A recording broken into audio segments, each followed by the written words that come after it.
The heavens declare the glory of God. The skies proclaim his work.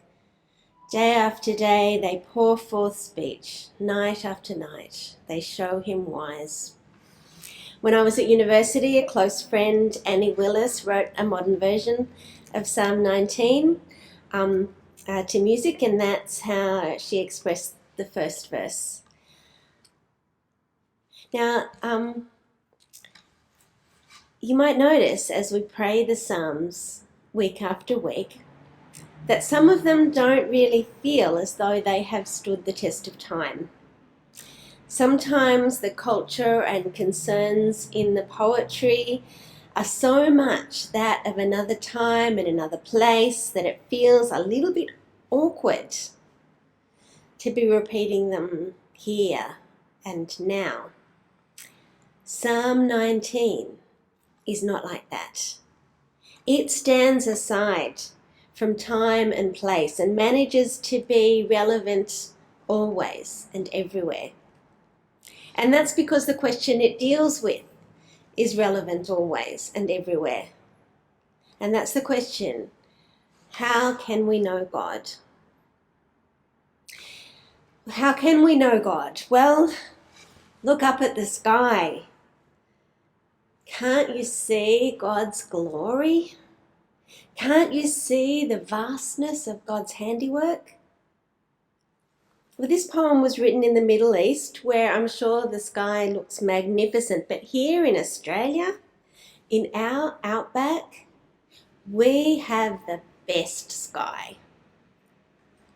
Have you ever been to the middle of Australia and looked up? Or even looked out? The sky is so enormous. Is it even possible, I wonder, to be there and not feel yourself to be a very tiny, teeny tiny part of something absolutely enormous beyond your capacity to even begin to comprehend? Just look at that sky. And look at the cycles of life. Day, night, birth, maturity, death, spring, summer, autumn, winter, spring. Don't you see God's listening and responding to the need of the moment under the overall consistency of God's eternal, changeless nature? Now, of course, as the poet says, the cosmos doesn't have actual words that it uses to declare the truth about God, but some truths are better delivered without words. So the first section of this poem is celebrating the way God can be known through God's creation. Now, there's been a thread in Christian history going back to the treatment of an astronomer called Galileo at a time, one of the many times, unfortunately, when the church was at a very, very low point spiritually. This is a thread of history that suggests that Christians are in conflict with scientists. Now, that thread is there and we can't deny it, but it is not the main fabric of Christian history. The main fabric is in line with Psalm 19. By studying creation, we can learn about the Creator. All truth is God's truth. So scientists are our partners as we seek to know God. And I'm not saying they always get it right, or we should commit ourselves to whatever the current scientific theory is. They don't always get it right any more than we do. It is in the nature of scientific investigation to be dissatisfied with received knowledge and to keep seeking better and better answers. Scientists know that they don't reach a conclusion and then stop thinking. Perhaps Christians sometimes need to do a little better at following that example. The truth about God is so vast that none of us should ever be satisfied with our conclusions. We never reach a point where we decide we know all there is to know about God and then can stop thinking, stop exploring, stop asking questions. So we're looking up into the sky and we see this big, beautiful sun that the poet says comes out like a bridegroom from his wedding canopy. Now, I'm not sure that that image does much for you any more than it does for me, but what the poem is doing with that image is clever. There's a lot of other cultures around the ancient Jews worship the sun and other elements of creation. And the poet has taken language from their poetry, in this case language from worship of the Egyptian sun god Aten, and has redeployed it in worship of God. Look at that sun, so full of warmth and light, so consistent. There it is, every single day. Wow, the sun is fantastic. God put it there. Isn't God amazing? The poet stands in awe of creation just as much as those other cultures, but resists the impulse to worship creation. Now this again is a balance that Christians haven't always maintained very well. And again, history sometimes paints us in harsher tones than we necessarily deserve. But through the dark, greedy days of empire, when England, Spain and France and a few others had discovered how small the world was and how quickly they must claim it for themselves before the others get their hands on it, there were Christians who went along for the ride, somehow thinking that the violent overthrow of nations could be an opportunity to spread the gospel. By doing that, they gave the impression that ravenous exploitation of the planet's resources is something that Christians endorse, something that God endorses. But it isn't, and it never was. We stand in awe of creation and treat it with reverence and respect because it is the work of God, in which God can be known. But we don't worship it. Like us, the world around us is the creation of God. It is not God. Therefore, like us, it is vulnerable. And like us, it needs to be loved. And so the poet moves from the light of the sun to the light of the law of God. This is what God has revealed in actual words. 10 words to start with. Now, Reverend Pam spoke very wisely about the law in her sermon 2 weeks ago, and you can find that on our website. So I won't go into that in detail now. But it may seem strange to think of the law as being more desirable than gold, sweeter than honey. We don't usually think that way about law, and that's probably because we're thinking about the Australian law. But when Jesus gave a summary of the law, the Torah, it was this: love the Lord your God with all your heart, soul and mind, and love your neighbour as yourself. Now, that is pretty sweet, isn't it? Pretty desirable.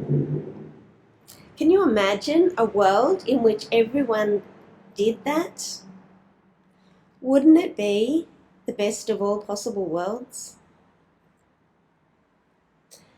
If there was a nation that followed those 2 laws consistently, wouldn't that be the best of all possible nations? And if I managed to live consistent always with that law, which I don't, but if I did, wouldn't that be my best possible life? In keeping the law, as the poet said, there is great reward, intrinsic reward. I don't think the poet is talking about God's judgment here, but simply saying that if a community lives this way, then life is going to go well for that community. So how is God to be known? Well, the cosmos reveals God's glory and creativity and wisdom, so much so that it calls us to worship God, its creator. And the law given by God that calls us to live in love and justice reveals God to be loving and just, desiring the flourishing of all life.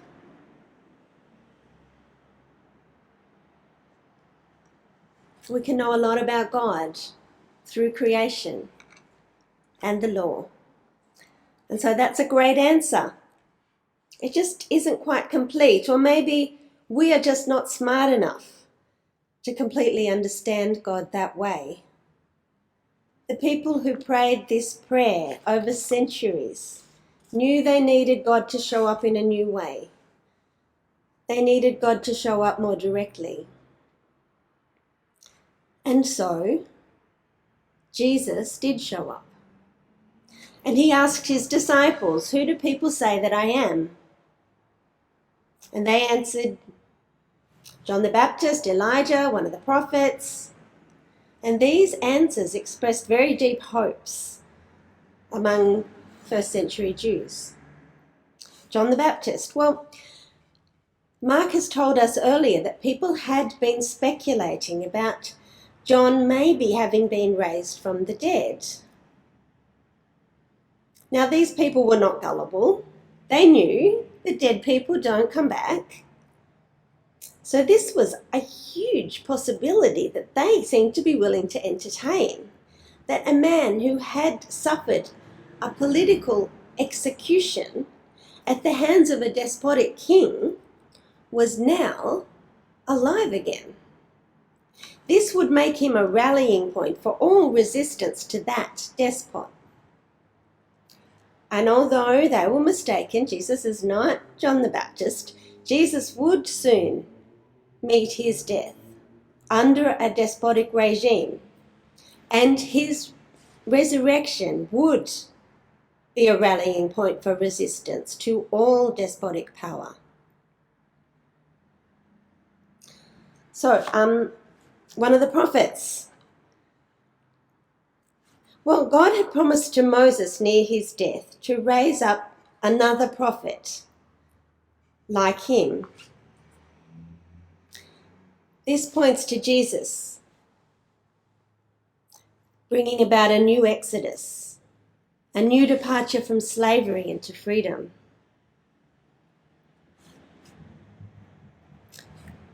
Then there's Elijah.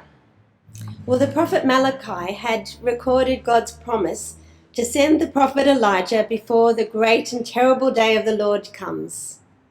He will turn the hearts of parents to their children and the hearts of children to their parents, so that God will not come and strike the land with a curse. Well, this is another huge claim they were making about Jesus. He is the one who will bring people into alignment with God so that the anticipated presence of God in the land might be a blessing rather than a curse. But Jesus had already said that John the Baptist was the one who would do that. So, if John the Baptist was the one to prepare people for the presence of God, and John said he was preparing the way for Jesus, then what does that say about who Jesus is? or at least who Jesus claimed to be. It says that Jesus is the one in whom God has arrived. I said before that Psalm 19 expresses the clear Judeo-Christian practice of reverencing but not worshipping creation. But in Jesus, God and creation have come together in one. At that particular point in creation, creation could be worshipped. That is how closely identified God is with us. That is how much this world matters to God. So that's what the outsiders thought. Then Jesus turned to the disciples and said, okay, so who do you say that I am? And at this point, the disciples give the correct answer, right? Well, Peter says, you are the Messiah. And yes, Jesus was the Messiah, but like most Jews of his day, Peter had specific ideas about what the Messiah would do. The Messiah would be a descendant of King David who would lead the armies of Israel against their enemies and bring the people of God into a new era of peace and prosperity. And so, when Jesus starts talking about great suffering and being rejected and killed, Peter takes him aside and says, no, Jesus, you got it all wrong. That's not what happens to the Messiah. The Messiah is about victory and dominion. That's what I signed up for, not suffering and death. And Jesus replies in the sternest language he ever uses, get behind me, Satan. You've got the wrong Messiah. Now, Satan might promise freedom through warfare and victory and dominion. God's Messiah acts through defeat and humiliation and death to bring an end to slavery, to bring an end to warfare, to bring an end to domination. And if that is the way of the Messiah, then that same path is followed by the Messiah's disciples. If the Messiah is walking towards crucifixion, then those who follow him are going to have to pick up our crosses too. So what we see going on here is that the outsiders got Jesus strangely right. And the insiders, the disciples, got Jesus very wrong. How can we know God? Even in response to the ultimate revelation of God in Jesus, there is no room for us to think, that's it, we've got it now, all sorted. We will never get God completely right. We will never get to a point in Christian maturity or understanding where we have Jesus pegged. God will always surprise us and confuse us and delight us, just like creation does, because God's fingerprints are all over it.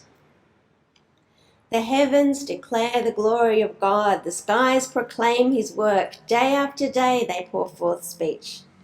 Night after night they show him wise.